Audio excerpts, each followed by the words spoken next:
It was a day of high hopes. September 13th, 1993, Israeli and Palestinian leaders who had sent negotiators on a secret, some thought impossible mission to agree on how to live in peace were at the White House celebrating their achievement.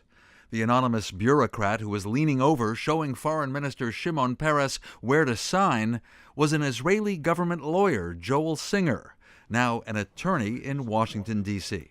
I was so tired of many months of sleepless nights, continuous negotiations, and I was so focused on getting the work completed that all the leaders of the world, all the presidents and kings and prime ministers around me disappeared into the background.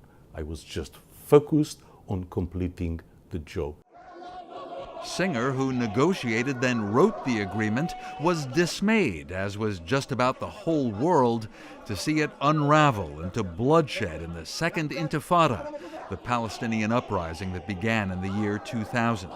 Mistakes made by Israel, according to Singer, were assuming that Yasser Arafat was a willing and capable partner for peace and continuing to build Jewish settlements in the West Bank, making it increasingly difficult to give up territory. But still, the negotiator believes two states, side by side, are inevitable. We don't have any option of not resolving it.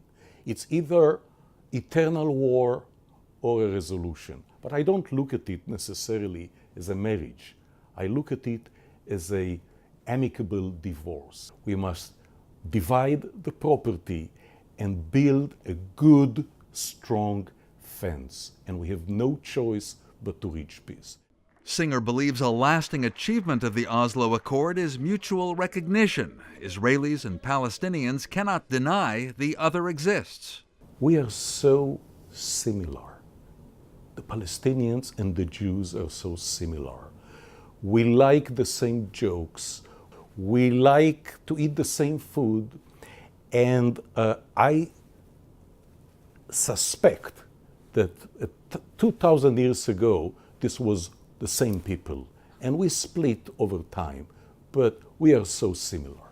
And he'll never forget the first time he met the Palestinian negotiators in the secret talks in Oslo in May 1993.